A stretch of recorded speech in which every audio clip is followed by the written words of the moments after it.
₹1,00,000 అప్పు ఉంది. దానికి వడ్డీ ₹10,000 కలుపుకోవాల్సిన పరిస్థితి. అంటే ఒక్కొక్క వ్యక్తి పైన ₹1,10,000 అప్పు ఇవాళ ఈ రాష్ట్ర ప్రభుత్వం మనకి బహుమతిగా ఇచ్చింది అని చెప్పి చెప్పక తప్పదు. చంద్రబాబు నాయుడు గారు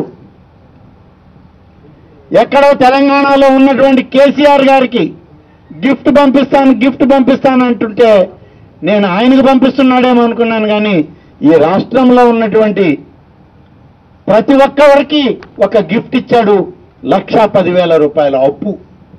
ఇది ఆయన మనకి చేసిన వెసులుబాటు అని చెప్పి చెప్పక తప్పదు. మరొక దుర్మార్గమైనటువంటి ఆర్థిక శాఖలో ప్రభుత్వం చేసినటువంటి తప్పిదం బహుశా ఏ ఆర్థిక నిపుణుడు కూడా అంగీకరించడు. భారతదేశంలో ఏ రాష్ట్రంలో కూడా లేదు ఇది. నేను ఆర్థిక శాస్త్రాన్ని చదివానని చెప్పిన చంద్రబాబు నాయుడు, ఆర్థిక శాఖని నేను చాలా కష్టపడి నిర్వహిస్తున్నానన్నటువంటి యనమల రామకృష్ణుడు, ఆయన కింద పనిచేసిన కార్యదర్శుల నిర్వాహంగా చూస్తే ఇవాళ అసలు ఆంధ్రప్రదేశ్ ప్రభుత్వమే ఇవాళ దానికి భద్రత కల్పించాల్సిన పరిస్థితి ఏర్పడింది. ఇవాళ ప్రభుత్వ ఆర్థిక శాఖకే భద్రత లేదు.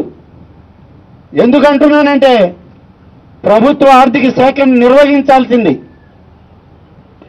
డైరెక్టర్ ఆఫ్ ట్రెజరీస్, అలాగే pay and accounts officer, director of works and accounts, వీళ్ళందరూ కలిసి ఈ 3 వ్యవస్థలు ప్రభుత్వ ఆర్థిక శాఖని నడపాలి. కానీ ఇవాళ నడిపింది 5 సంవత్సరాల చంద్రబాబు నాయుడు పరిపాలనలో ఒక ప్రైవేట్ ఏజెన్సీ ప్రభుత్వ ఆర్థిక శాఖని నిర్వహించిందంటే ఇది నిజంగా అత్యంత